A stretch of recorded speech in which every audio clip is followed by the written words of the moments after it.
Welcome back नाज़रीन। 9 अप्रैल 2025 की सुबह अभी पूरी तरह रोशन भी ना हुई थी कि मुल्तान के इलाके नगाना चौक पर मौत ने नकाब ओढ़ लिया। एक वेल्डिंग वर्कशॉप पर 5 मुसल्लह अफराद ने अचानक अंधाधुंध फायरिंग कर दी। शोर, चीखें, दौड़ते कदम और जमीन पर गिरती हुई जिंदगी, लम्हों में सब कुछ बदल गया। इस वहशाना हमले का शिकार बनने वाला महज 14 वर्ष का एक बच्चा मोहम्मद रमजान था। वो अपने उस्ताद से हुनर सीखने आया था, लेकिन वापसी में उसके नसीब में जनाजा लिखा था। वाकई की मजीद तफसीलात जानते हैं इस रिपोर्ट में। आखिर ये सिलसिला कब रुकेगा? क्या दुश्मनियां इतनी अंधी हो चुकी हैं कि मासूम जानों की भी परवाह नहीं रही? 14 साल रमजान का जुर्म क्या था? सिर्फ यही कि वो एक हुनर सीखने आया था? ये नौजवान, ये लड़के, ये हथियार आखिर किस समझ जा रहे हैं? रियासत और मौशरा कब आंखें खोलेगा? कब ये फैसला करेंगे कि कानून के रेट को सिर्फ कागजों तक महदूद नहीं रखना? औलिया के शहर मुल्तान में दिन दिहाड़े कत्लो गारत की बढ़ती हुई वारदातों से शहर भर में खौफ व हरास की फिजा कायम हो चुकी है। आज भी मकतूल मोहम्मद रमजान के वालदैन 4 माह गुजरने के बावजूद इंसाफ के लिए दर बदर की ठोकरें खाने पर मजबूर हैं।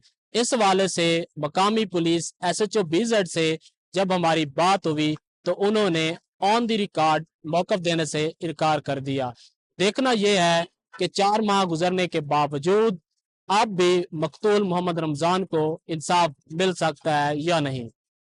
वालिदा जो अपने सबसे छोटे बेटे की लाशें से लिपट कर रोई थी, आज हुकूमत से इंसाफ की अपील करती हैं, लेकिन सन्नाटा उनकी फरियाद का जवाब बन चुका है। वाकई में बचाने वाला उस्ताद मोहम्मद सज्जाद बताता है कि हमलावर उसके करीबी रिश्तेदार थे। उनका असल हदफ वो था, मगर फायरिंग में रमजान की जान चली गई। 9 अप्रैल 2025 को थाना BZ के इलाके नगाना चौक के करीब वेल्डिंग की दुकान पे काम सीखने वाले 14 साला मोहम्मद रमजान को मुसल्लह मुल्जमान की जानिब से फायरिंग करके कत्ल कर दिया जाता है।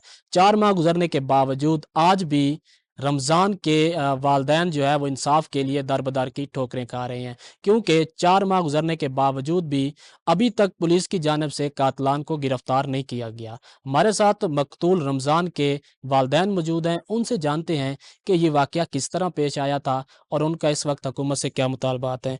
जी सर, बताइएगा कि आपके बेटे को क्या हुआ था, उसको कैसे कत्ल किया गया था और आपके क्या मुतालबात हैं? सर ये मेरा बच्चा सवेरे काम पर गया है, ठीक है ना। हम अपने घर में थे, हमें फोन आया कि आपका बच्चा जो है ना कत्ल हो गए।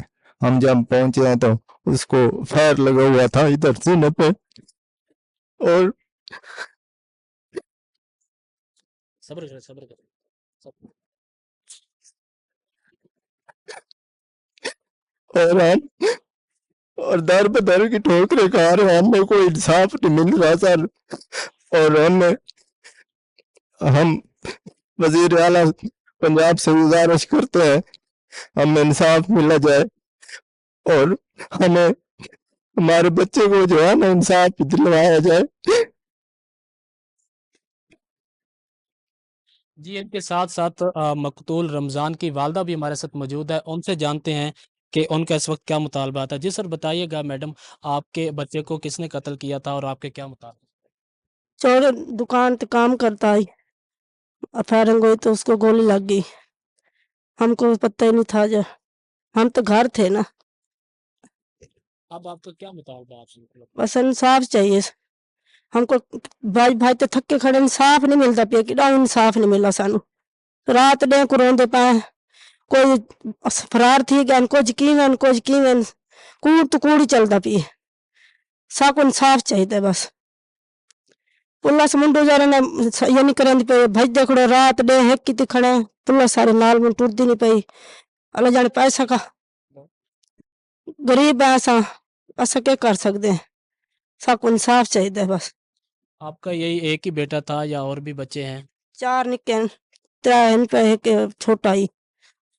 जी बिल्कुल, जैसा कि आपने मकतूल रमज़ान के वालदैन की बात सुनी है, उनका सबसे छोटा बेटा था, 14 साल उसकी उम्र थी। दुकान पे दिन दिहाड़े बड़े भरे बाज़ार में गोलियां मार के कत्ल कर दिया जाता है। 4 माह गुजरने के बावजूद अभी भी वो इंसाफ के लिए अपील कर रहे हैं। रमजान का कत्ल एक शख्स का कत्ल नहीं, बल्कि रियासती निजाम पर एक जोरदार चोट है। जब मासूम बच्चों को दिन दिहाड़े गोलियां मार दी जाएं और पुलिस सिर्फ कागजी कार्रवाई तक महदूद रहे, तो फिर सवाल सिर्फ इंसाफ का नहीं, बका का बन जाता है। کیا ہماری عدالتیں، ہماری پولیس، ہمارے قانون نافذ کرنے والے ادارے صرف مقتول کے ورثاء کو خاموش کرانے کے لیے ہیں؟